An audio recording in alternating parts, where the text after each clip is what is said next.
তৃণমূলের দুর্নীতি কাটমানি নিয়ে বারবার সরব হয়েছিলেন প্রধানমন্ত্রী নরেন্দ্র মোদী যতবার এসছেন, কিন্তু ভোটের নির্ঘণ্ট প্রকাশ হওয়ার পর এ রাজ্যে প্রচারে এসে আমি রবীন্দ্রনাথ বাবুর কাছে আসব, একেবারে দুর্নীতি নিয়ে কড়া আক্রমণ শানালেন এবং সেখানে নরেন্দ্র মোদী বলছেন যে চুন চুনকে, অর্থাৎ প্রতিটা মুহূর্তে হিসেব কষে বেছে বেছে হিসেব করা হবে এবং চৌঠা মেয়ের পর একটা গুন্ডাকেও ছাড়া হবে না, সবটা হিসেব হবে এবং আইন তার কাজ করবে, আইন প্রতিষ্ঠিত হবে।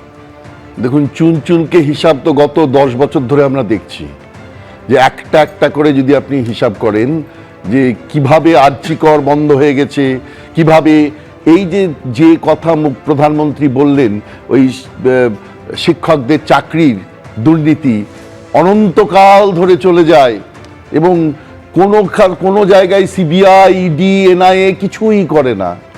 এই তো আমরাও তো ক্ষুব্ধ, আমরা তো চুন চুনকে হিসাবের কথা আমরাও তো চেয়েছিলাম, কিন্তু কোথায় ইডি, সিবিআই, এনআইএ কিছু করেছে? কেউ বলতে পারবে মানে গঙ্গা জলের মধ্যে দাঁড়িয়ে, এক বুক গঙ্গা জলে দাঁড়িয়ে কেউ বলতে পারবে যে হ্যাঁ এই ঘটনা আমরা বলছি, হ্যাঁ ইডি সিবিআই করেছে? করবার ক্ষমতা নেই। পশ্চিমবঙ্গে বস্তুতপক্ষে এই ঘটনা নিয়ে মানে শুধু রাজনীতির মঞ্চ আলো করে নেতারা বক্তৃতা দিয়ে যাচ্ছেন, আর ওই যে ছেলেমেয়েগুলো তারা যারা 26,000 ছেলেমেয়ের চাকরি চলে গেল, ওরা ওই বা আরো 5 লক্ষ যারা চাকরির ময়দানে আসতেই পারলো না, তারা ঘরে বসে কাঁদে। এই হচ্ছে পশ্চিমবঙ্গের অবস্থা। দেখুন, এই যে বিচারকদের এই যে ব্যাপারটা নিয়ে কথা হচ্ছে, আমি একটু আগের প্রসঙ্গে আসছি।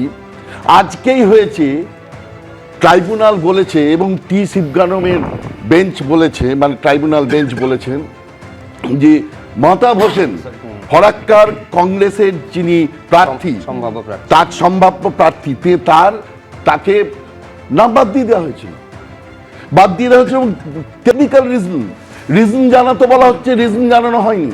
তাহলে এই ধরনের গোটা মোথাবাড়ি এলাকায়, মানে কালিয়াচক 2-তে ৭৯,০০০ সামথিং লোকের নাম বাদ গেছে, অ্যাডজুডিকেশনে আছে।